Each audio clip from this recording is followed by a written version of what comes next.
The massive space station hung in the darkness like a glowing jewel. It was the size of a small moon, built from materials that sparkled with their own inner light. This was the Galactic Council headquarters, where the most powerful species in the galaxy made decisions that affected billions of worlds. Ambassador Sarah Chen walked through the long corridors, her footsteps echoing on the smooth floor. She wore her best diplomatic uniform, dark blue with gold trim that represented Earth. Behind her walked two other humans, her aide Marcus Webb and Security Chief Colonel Hayes. They had traveled for 3 months to reach this place, and everything depended on what happened in the next few hours. The corridor ended at massive doors that were 30 feet tall. Strange symbols glowed along their edges in colors that human eyes could barely see. The doors opened without sound, revealing the council chamber beyond. Sarah had seen pictures, but being here was different. The chamber was enormous, with hundreds of seats arranged in circles that rose up like a stadium. Each section was designed for different alien species. Some seats were filled with water for aquatic beings. Others had different atmospheres contained by energy fields.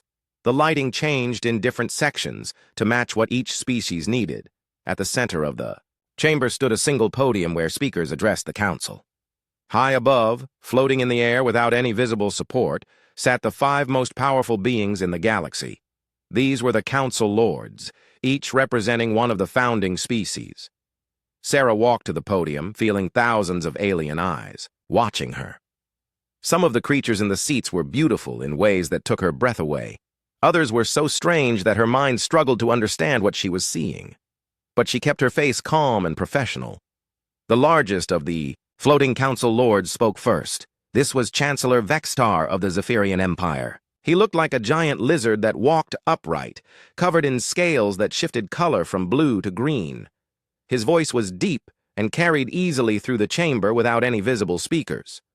"So," Vextar said, "the humans have come to ask for membership in our council. How amusing."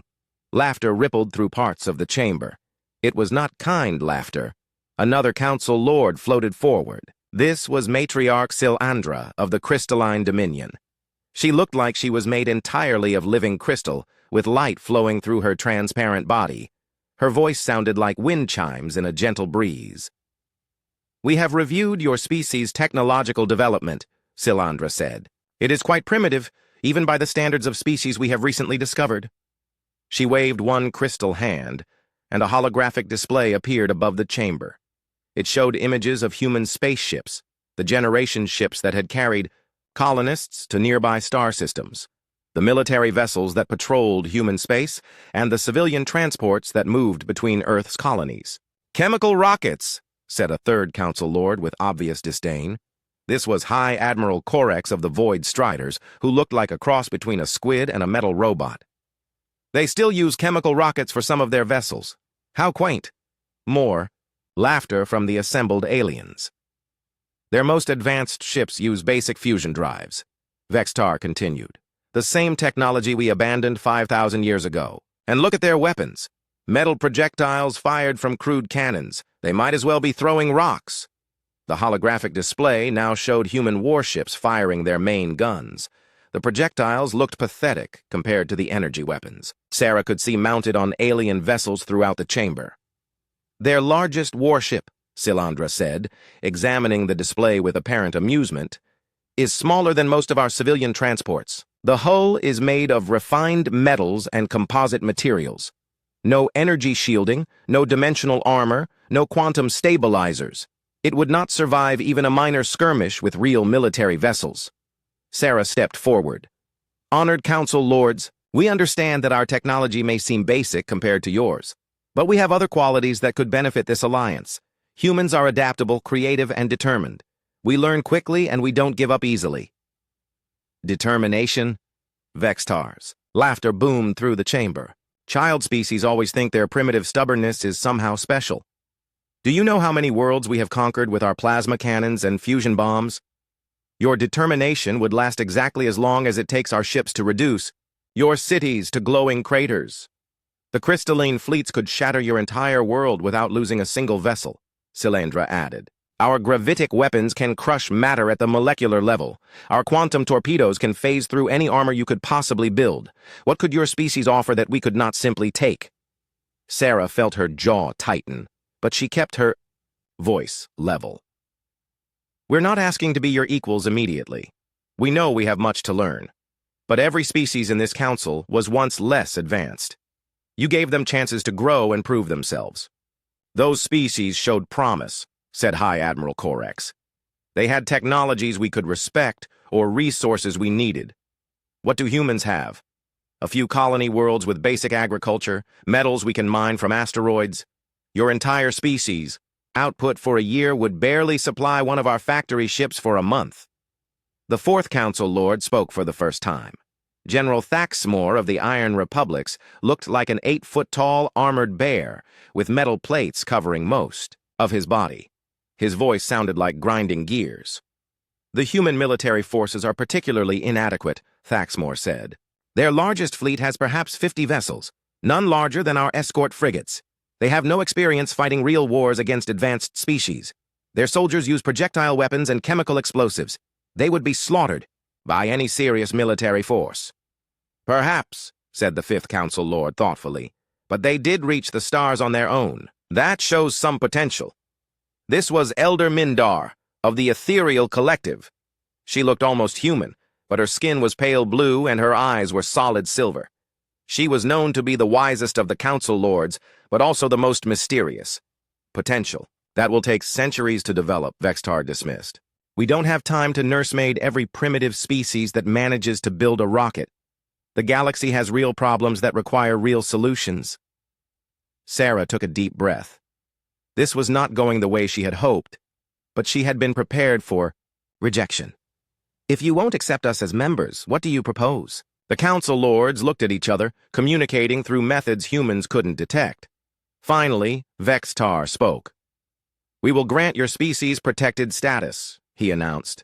This means you will be allowed to continue developing within your current territory, the Sol System, and your 3 colony worlds. You will not expand beyond these boundaries without Council permission. You will not develop weapons above a certain technological level. In return, we will protect you from external threats and provide limited trade opportunities. You're putting us in a cage, Sarah said quietly. We're keeping you safe, Silandra replied. Young species often destroy themselves when they advance, too quickly. This way, your people can grow slowly and safely under our guidance. And if we refuse this protection, the chamber fell silent. The temperature seemed to drop several degrees. Then you would be on your own in a very dangerous galaxy, Vextar said, his voice carrying a clear threat. There are species out here that would consider humans an interesting delicacy, others who would enslave your entire population. Without our protection, your species would likely be extinct within 50 years. Sarah looked up at the 5 Council Lords floating above her. She could feel the weight of thousands of alien eyes watching this moment. Everything she said now would be recorded and transmitted across the galaxy. We appreciate your concern for our well-being, she said carefully, but humanity has never accepted being told what we can and cannot do. We've always believed that any intelligent species has the right to choose its own path among the stars. How adorable, Vextar laughed. The primitives think they have rights. Very well, human. You have our decision. Accept our protection or face the galaxy alone with your chemical rockets and metal bullets. Sarah straightened her shoulders and looked directly at the Chancellor. Then you should know something about humans that might not be in your files. We don't like being underestimated, and we really don't like being threatened. The laughter that followed her words was loud and dismissive, but Sarah noticed that Elder Mindar was not laughing. The blue-skinned woman was studying Sarah with those silver eyes, as if seeing something the others had missed. The Council's decision is final, Vexitar declared. Accept our protection or leave our space. You have 48 hours to decide. Sarah nodded once. Thank you for your time, honored Council Lords. I'll convey your offer to my government. As she turned to leave, she noticed 3 figures standing in the observation gallery above the main chamber. They were too far away to see clearly, but something about the way they stood seemed familiar. She filed that observation away for later. The massive doors closed behind her with a soft sound that somehow felt like finality. But Sarah Chen was smiling as she walked back through the corridors toward her ship. The Council had made their decision about humanity. 3 weeks had passed since the meeting at the Galactic Council. Ambassador Sarah Chen sat in her cabin aboard the civilian transport New Geneva, reading reports from Earth. The government's response to the Council's ultimatum had been predictable. They would never accept being caged in their own solar system like animals in a zoo. The New Geneva was a standard human civilian vessel designed for long-distance travel between star systems.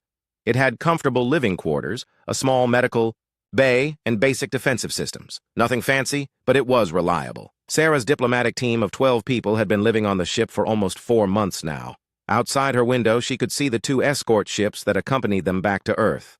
The frigates Defiant and Ranger were the pride of Earth's small navy, each carrying 40 crew members and the best weapons humanity could build. Captain Maria Santos of the Defiant had been personally selected to escort the diplomatic mission. Sarah was reviewing trade proposals when the ship's intercom crackled to life. "All passengers, this is Captain Rodriguez. We're detecting several unidentified ships approaching our position. Please remain in your quarters while we investigate." Sarah immediately went to her computer terminal and accessed the bridge communications. As the ranking diplomatic officer, she had clearance to monitor the situation. On her screen, she could see what the sensors were picking up. 8 ships were approaching from different directions, moving fast and not responding to communication. Attempts. The vessels were a mix of different alien designs, which was unusual. Most species kept their fleets separate. "Captain Santos to New Geneva," came a voice over the radio. "We're reading the same contacts. Configuration suggests hostile. Intent. Recommend you alter course immediately." Before Captain Rodriguez could respond, one of the approaching ships opened fire. A beam of bright energy shot across space and barely missed the New Geneva's hull. The diplomatic transport shuddered as the energy passed close enough to interfere with their electronics. "This is Captain Korath of the Void Reapers," a harsh voice announced over all frequencies. "You are now our prisoners. Shut down your engines and prepare to be boarded. Any resistance will result in the destruction of your ships and the death of everyone aboard." Sarah's blood went cold. She had heard of the Void Reapers. They were the most feared pirate confederation in this part of the galaxy. They were known for their cruelty and their habit of selling captured crews into slavery. The pirates were using ships from at least 4 different species. Sarah could see a Zephyrian heavy cruiser, 2 crystalline destroyers, a Krellian battleship, and several smaller vessels she didn't recognize. Each ship was covered in additional armor and weapons that had been added after the original construction. They looked dangerous and well used. Captain Santos's voice came over the radio again, calm and professional. "New Geneva, this is Defiant. Begin evasive maneuvers. Ranger and I will buy you time to escape." The 2 human frigates moved to intercept. The pirates, their fusion engines burning bright blue as they accelerated. Sarah watched as the Defiant opened fire with its main guns, 3 large cannons that fired metal shells at tremendous speed. The projectiles struck the shields of the leading pirate ship and bounced off without causing visible damage. "How pathetic." Captain Korath laughed over the open channel. "The humans think their little toy guns can hurt real warships. This will be amusing." The Krellian battleship returned fire with weapons that made the human guns look like children's toys. Beams of pure energy lanced out and struck the Ranger's hull. The human frigate's armor glowed red-hot where the beams hit, but held together. Barely. "All ships, concentrate fire on the human escorts," Korath ordered. "I want them disabled, not destroyed. Dead slaves are worth nothing." The pirate fleet spread out in a practiced formation, using tactics that showed they had done this many times before. The crystalline destroyers moved to flank the human ships, while the heavy cruiser provided covering fire. The smaller vessels began moving toward the New Geneva, clearly intending to board her once the escorts were dealt with. Captain Santos tried every trick she knew. The Defiant and Ranger moved in complex patterns, using their superior speed to avoid the worst of the enemy fire. They concentrated their shots on one pirate ship at a time, hoping to punch through shields and armor through repeated hits. But the alien technology was too advanced. "Their shields are regenerating faster than we can damage them," Santos reported, "and our armor won't hold up much longer under this kind of punishment." Sarah watched helplessly as the battle continued. The Ranger took a direct hit from a plasma cannon and lost half of her port side weapons. The Defiant's shields failed completely, leaving her hull exposed to enemy fire. Both ships were venting atmosphere from multiple hull breaches. "This is taking too long," Korath growled. "Target the civilian ship's engines. Maybe that will convince the military vessels to surrender." One of the crystalline destroyers turned its weapons toward the New Geneva. Captain Rodriguez tried to maneuver away, but civilian transports were not built for combat. The ship was too slow and too big to avoid the incoming fire. The energy beam struck the New Geneva's rear section, and the ship shook violently. Lights flickered throughout the vessel as power systems overloaded. Sarah was thrown against the wall of her cabin as the artificial gravity fluctuated.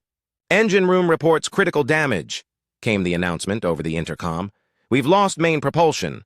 Emergency power only." Sarah knew they were finished. The two escort frigates were badly damaged and running out of ammunition. The New Geneva was dead in space. In a few minutes, the pirates would board all three ships and take everyone prisoner. She activated her personal communication device and sent a coded message on a frequency that very few people knew existed. The message was short and simple. "The Eagle has landed."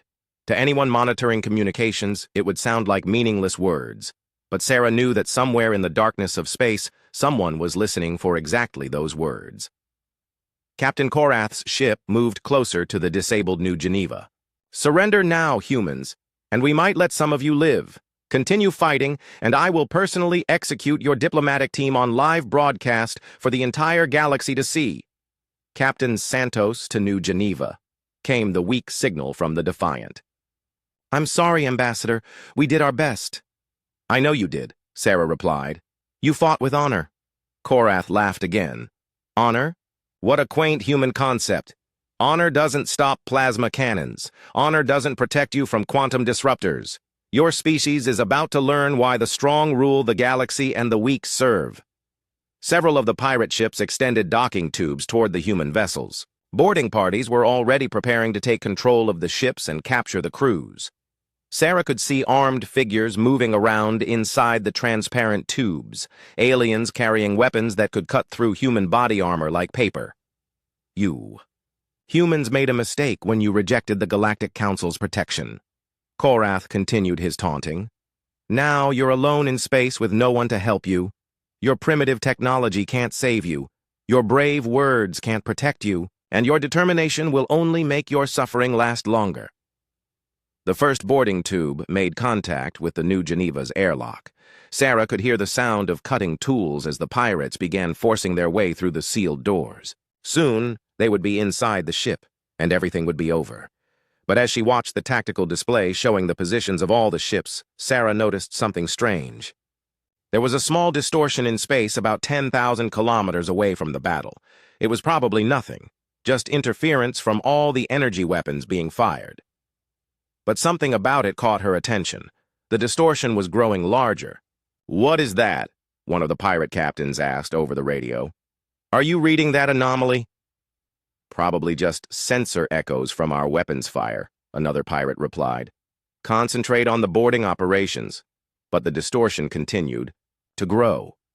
Space itself seemed to be rippling, like the surface of a pond when a stone is thrown into it. The effect was centered on what had appeared to be empty space, but now something was clearly happening there. "Captain," one of Korath's subordinates reported, "I'm detecting some kind of gravitational anomaly. It's massive. Bigger than anything in our database." Sarah felt a smile spreading across her face. She had seen this effect before in classified videos that very few humans were allowed to watch. The pirates were about to discover that humanity had been keeping some very important secrets. The ripples in space were getting stronger. Whatever was happening, it was building towards something big. The pirate ships began moving away from the anomaly, their captains nervous about the unknown phenomenon. "All ships, maintain position," Korath ordered. "It's probably just some kind of spatial distortion. Nothing we haven't seen before." But Sarah knew better. She activated her communication system again and sent another coded message. "Welcome to the party." The ripples in space suddenly intensified, and reality itself seemed to bend. The pirates were about to learn that there were things in the galaxy, far more dangerous than they were, and one of those things belonged to humanity. 4 years earlier, humanity had been preparing for its first contact with alien civilization. The deep space monitoring stations had detected unusual signals from beyond the solar system, and Earth's governments were working together to prepare for peaceful meetings with whatever species they might encounter. Dr. Elena Vasquez was working late in her laboratory on Mars when the first attack came. She was a quantum physicist, one of the leading experts on theoretical dimensional mechanics. Her research into folding space-time was purely academic, interesting science with no practical applications. Or so everyone thought. The attack began, without warning. Strange ships appeared in Earth's solar system, moving faster than anything humans had ever seen. They ignored all attempts at communication and immediately began attacking human settlements. Mars Colony, with its population of 50,000 people, was their first target. Elena was in her underground lab when the colony's defense systems activated. Through her computer, she could see the defensive satellites opening fire on the alien. Ships with everything they had. Missiles, laser cannons, and particle beams struck the attacking vessels. Nothing worked. The aliens had shields that simply absorbed the attacks. "All personnel to emergency shelters," came the announcement over the colony's communication system. "This is not a drill. We are under attack by hostile aliens." But Elena didn't go to the shelter. Instead, she stayed at her computer, watching the battle unfold above. The alien ships were like nothing in human science fiction. They seemed to be made of some kind of living metal that could change shape. Their weapons fired beams of energy that didn't just destroy targets. They made them disappear completely. One of the alien beams hit the colony's main power plant. The massive fusion reactor simply vanished, leaving behind empty space where it had been. Elena realized with growing horror that these aliens had weapons that could manipulate matter at the quantum level. "Colony Defense Command, this is Dr. Vasquez," she said into her radio. "I'm seeing something important. These aliens aren't using normal energy weapons. They're manipulating the fundamental structure of matter itself." "Doctor, get to a shelter immediately," came the reply. "The surface installations are being destroyed." But Elena was already running toward her experimental equipment. If the aliens could manipulate matter at the quantum level, then maybe her theoretical research wasn't so useless after all. Her experiments with dimensional folding might be the key to fighting back. She had been working on a project to fold small objects through higher dimensions, essentially making them disappear from normal space and reappear somewhere else. The military had shown some interest, but the energy requirements were enormous and the effects were tiny. Now, as alien weapons disintegrated everything around her, Elena realized that energy requirements didn't matter if the alternative was extinction. She activated her experimental equipment and began modifying the power input systems. Instead of using the lab's small fusion cell, she connected her machine directly to the colony's emergency power grid. The dimensional fold generator was never designed to handle that much energy, but Elena didn't care about safety protocols anymore. Above her, the colony was dying. The alien ships had landed and were deploying ground forces, creatures that looked like living machines. They were systematically hunting down every human they could find. Elena could hear weapons fire getting closer to her lab. Her equipment was responding to the massive power input. The dimensional field was growing stronger than she had ever achieved before. Small objects placed in the field were disappearing completely, folded into higher dimensions where the normal laws of physics didn't apply. Elena was about to conduct the most dangerous experiment in human history when her lab door exploded inward. 3 of the alien creatures stood in the doorway, weapons pointed at her. They looked like a combination of metal and flesh, with multiple arms and sensors that glowed with inner light. "Fascinating," one of them said in perfect English. "This primitive species has developed dimensional manipulation technology. The collective will want to study this before we process the world." Elena realized that these aliens, they called themselves the collective, weren't just attacking randomly. They were harvesting advanced technology from the species they conquered. Earth wasn't being destroyed out of malice. It was being strip-mined for anything useful. "You made one mistake," Elena said, her hand hovering over the activation control. "And what is that, primitive?" the alien asked. "You assumed that humans would follow safety protocols when our species was being wiped out." Elena activated her machine at full power. The dimensional field expanded instantly, encompassing her entire laboratory. But instead of folding objects into higher dimensions, the massive energy input created something unprecedented: a rift in space-time itself. The three alien creatures were caught in the expanding field. Elena watched in amazement as they began to phase in and out of reality, their matter existing in multiple dimensions simultaneously. They tried to fire their weapons, but the energy beams dispersed harmlessly across dimensional barriers. "Impossible," one of them managed to say before the dimensional effect tore their molecular structure apart. Elena's experiment created a rift that lasted for exactly 17 seconds. In that time, her lab existed in 11 different dimensions at once, and she was able to see things that no human had ever seen before. She saw the aliens' home dimension, a place where space and time worked differently. She saw their technology, their ships, their weapons, all existing in patterns that followed laws of physics that humans had never imagined. Most importantly, she saw how their technology worked, and she understood that it could be duplicated. When the dimensional rift collapsed, Elena's lab was destroyed, but she was somehow still alive. The alien creatures were gone, not dead, but simply removed from normal space-time. And Elena had 17 seconds worth of memories that contained the secrets of impossible science. Mars colony was lost. Of the 50,000 people living there, fewer than 1,000 survived. But Elena's discovery would change everything. She was evacuated to Earth, where she immediately began working with Admiral James Harrison, the head of Earth's military forces. Harrison was a practical man who understood that humanity's survival depended on learning from the attack. "We need weapons," Harrison told her. "Something that can fight these aliens when they come back." "They will come back," Elena agreed. "What?" "I saw through the dimensional rift. This was just a scouting force. The main fleet is still coming. We have maybe 3 years before they arrive in force." Elena began working with teams of scientists, engineers, and military strategists to develop technology based on what she had seen. The work was incredibly difficult.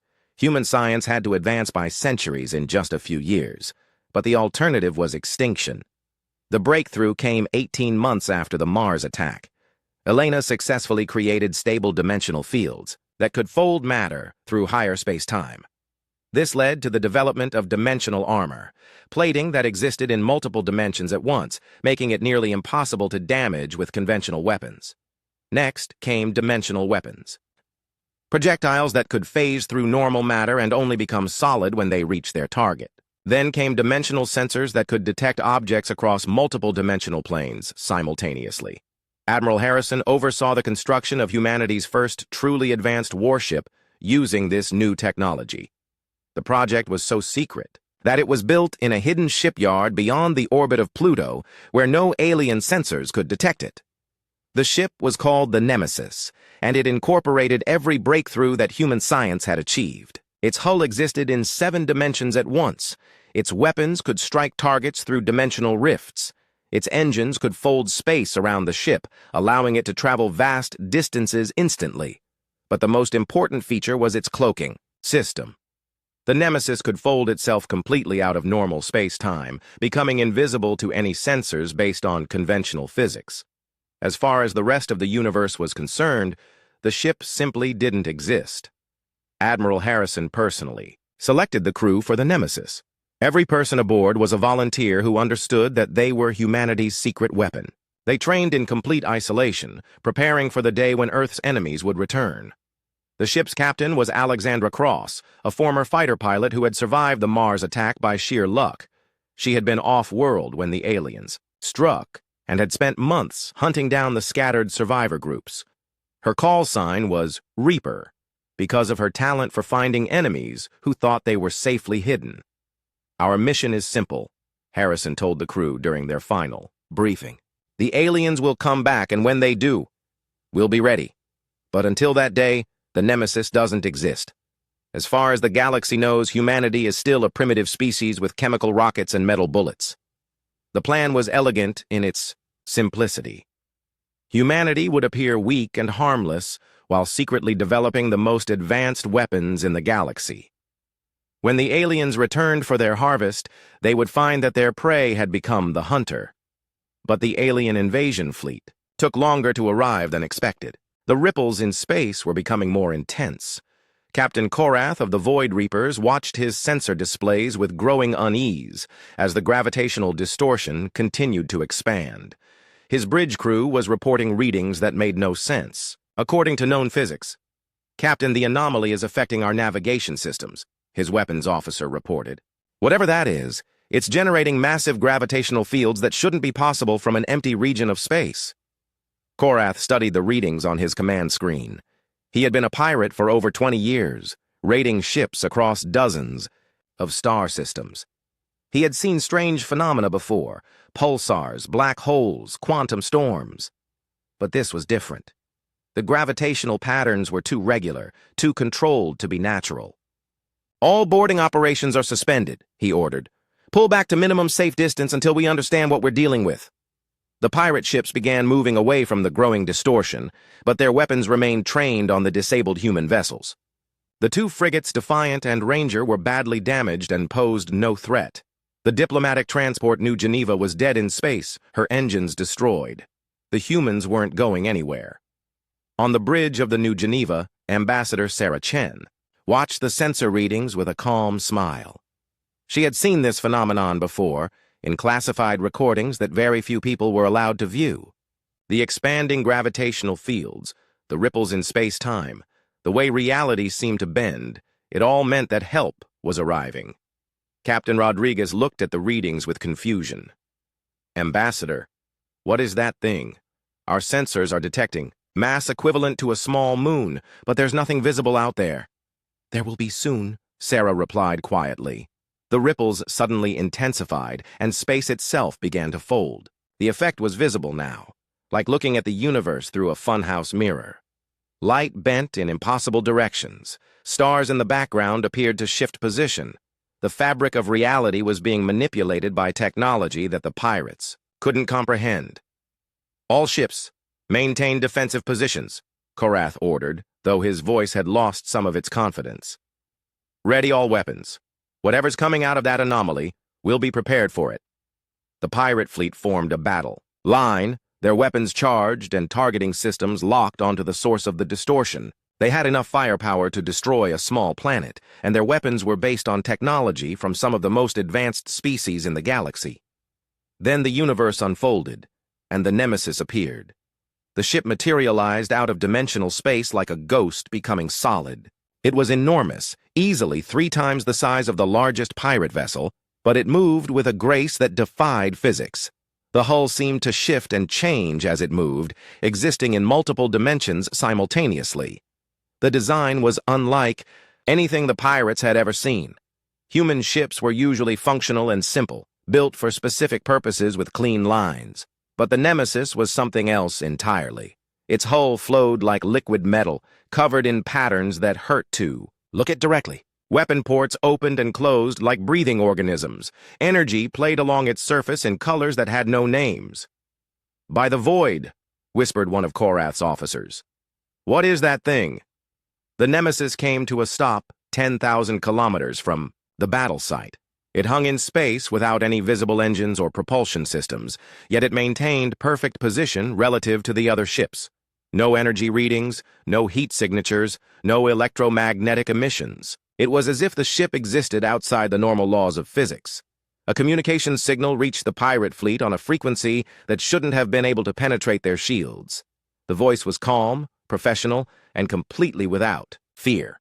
"Pirate vessels, this is Captain Alexandra Cross of the UES Nemesis. You have 30 seconds to stand down, release your hostages, and surrender yourselves for prosecution under interstellar law." Korath stared at the massive ship on his display screen. The voice belonged to a human woman, but the vessel she commanded was clearly far beyond anything in the Galactic Council's databases. The technology required to build something like that should have been impossible for a species that still used chemical rockets. "This is Captain Korath of the Void Reapers," he replied. "I don't know what kind of trick this is, but one ship doesn't scare me. We have 8 vessels and enough firepower to crack a moon. Surrender now, or we'll add your crew to our collection of slaves." 20 seconds, came the reply. Korath laughed. though it sounded forced even to his own ears. "You humans are all the same. Big words, small weapons.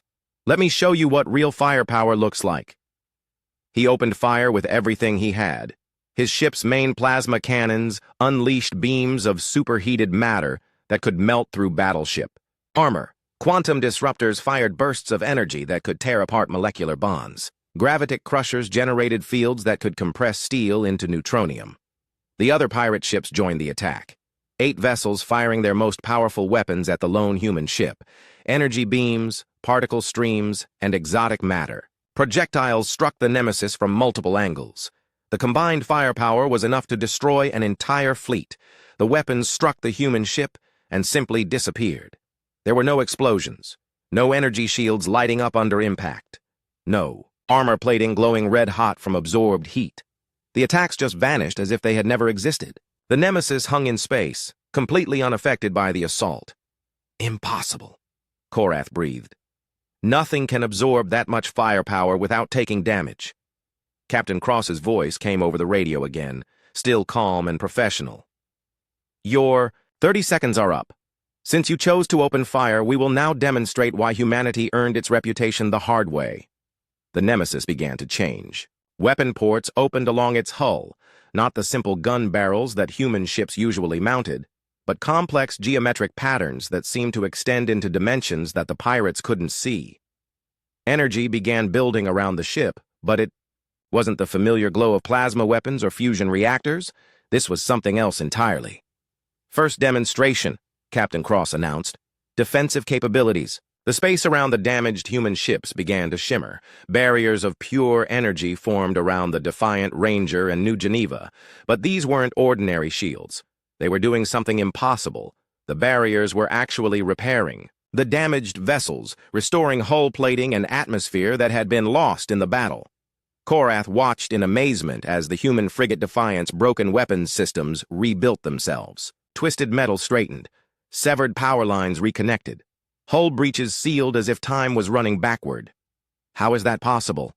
his science officer asked. "They're manipulating matter at the molecular level. That technology doesn't exist." The healing fields continued their work until all 3 human ships were fully restored. The New Geneva's engines came back online. The 2 frigates' weapons were functional again. In less than 2 minutes, the Nemesis had undone all the damage the pirates had inflicted. "Second demonstration," Captain Cross continued. "Precision, targeting." The Nemesis fired a single shot from one of its impossible weapons. The projectile was barely visible, just a slight distortion in space that moved toward the pirate fleet. Korath ordered evasive maneuvers, but the distortion followed his ship's movements perfectly. The projectile struck one of the smaller pirate vessels, a Krellian destroyer that was trying to flank the human formation. For a moment, nothing seemed to happen. Then the destroyer simply ceased to exist. Not destroyed, not exploded, not reduced to debris. It was just gone, as if it had been erased from reality. "What happened to the Bloodfang?" demanded one of the other pirate captains. "Unknown," Korath's sensor operator replied, his voice shaking. "One moment it was there, the next moment our sensors show empty space. No wreckage, no energy signature, no trace that it ever existed." Captain Cross's voice was still maddeningly calm. "The crew of that vessel has been relocated to a secure facility. They are unharmed, but will remain in custody until they can be properly processed." The pirates fired again, pouring even more energy into their attacks on the Nemesis. Desperation was beginning to set in as they realized that their most powerful weapons were completely useless. But the human ship continued to absorb everything they threw at it without any visible effect. "Third demonstration," Cross announced. "Area denial." The Nemesis fired 3 more shots, each one targeting a different pirate vessel. These projectiles moved more slowly, giving the pirates time to see them coming and attempt to defend themselves. They activated every defensive system they had: energy shields, armor plating, point defense systems, emergency maneuvers. Nothing worked. The projectiles passed through shields as if they weren't there. They ignored armor completely. They couldn't be shot down or deflected. When they reached their targets, the results were even more terrifying than the first attack. The targeted ships didn't disappear. Instead, they began to turn against themselves. The Zephyrian heavy cruiser's own weapons started firing inward, tearing apart its hull from the inside. The crystalline destroyer's power core somehow inverted, creating an implosion that should have been physically impossible. A third vessel simply stopped moving as its crew fell unconscious for no apparent reason. The news of the pirate encounter reached the Galactic Council within hours. Emergency sessions were called as representatives from dozens of species watched the recorded transmissions from the battle. The footage showed the human warship Nemesis appearing from nowhere and demonstrating technology that should not have existed. Chancellor Vexatar of the Zephyrian Empire stood before the massive displays in the council chamber, watching the recordings for the fifth time. His scaled features were pale with shock as he observed his species' own heavy cruiser being destroyed by weapons that operated on principles he didn't understand. "Replay Section 7 again," he ordered. The holographic display showed the moment when the Nemesis had fired its quantum cascade projectiles. The crystalline destroyer caught in the blast began destroying itself from within. Its own systems somehow turned against it. The technology required for such an attack was centuries beyond anything in the Galactic Council's databases. Matriarch Sylandra's crystal form flickered with nervous energy. "How long have the humans possessed this technology? Our intelligence reports show no signs of advanced development in human space." Elder Mindar of the Ethereal Collective spoke thoughtfully. "Perhaps our intelligence was wrong. Or perhaps the humans are far better at keeping secrets than we assumed." High Admiral Corex of the Void Striders was studying technical readouts from the battle. "The sensor data makes no sense," he reported. "The human ship absorbed direct hits from weapons that should have vaporized any known material. Their defensive systems appear to operate outside normal physics." General Thaxmore of the Iron Republics was examining the tactical aspects of the engagement. 8 pirate vessels with modern equipment were defeated without the human ship taking any damage. The battle wasn't even close. It was a demonstration. New voice interrupted their discussion. Ambassador Sarah Chen had arrived at the council chamber, escorted by a small security detail. She walked calmly to the speaking podium, her expression composed and professional. "Honored council lords," she said, "I believe you wanted to discuss recent events involving human vessels." Chancellor Vextar turned to face her, his earlier arrogance replaced by wariness. "Ambassador Chen, we have many questions about the ship that intervened in the pirate attack. Our records show no indication that humanity possesses such advanced technology." Sarah smiled slightly. "Your records are incomplete." "Explain," Matriarch Sylandra demanded. "How does a species that we classified as primitive suddenly produce warships with capabilities beyond our understanding?" Sarah activated a holographic projector and displayed images of the Mars colony attack from 4 years earlier. The council members watched as strange alien ships destroyed human settlements with weapons that disintegrated matter at the quantum level. "This was humanity's first contact with alien technology," Sarah explained. "A species called the Collective attacked our colony worlds without warning. They possessed weapons and defensive systems far beyond anything in your databases. We lost 50,000 people before we found a way to fight back." The images showed the aftermath of the attack. Entire cities reduced to empty craters, human. Ships destroyed so completely that no wreckage remained. It was a level of destruction that shocked even the council members, who had seen many wars. "The Collective harvests advanced technology from the species they conquer," Sarah continued. "They attacked us because our scientists had developed theoretical research into dimensional mechanics. They wanted to steal our work before processing our world for resources." Elder Mindar leaned forward with interest. "And how did your species survive such an attack?" "Dr. Elena Vasquez was working in an underground laboratory when the attack began," Sarah replied. "She managed to create an experimental dimensional rift that allowed her to observe collective technology for several seconds. In that brief time, she learned enough to begin developing countermeasures." New images appeared. Technical diagrams showing the development of dimensional armor, quantum weapons, and space-folding engines. The progression of human technology was rapid and dramatic, advancing from basic fusion drives to reality-manipulating systems in less than 3 years. "We realized that the galaxy was far more dangerous than we had imagined," Sarah said, "so we prepared for the worst while hoping for the best.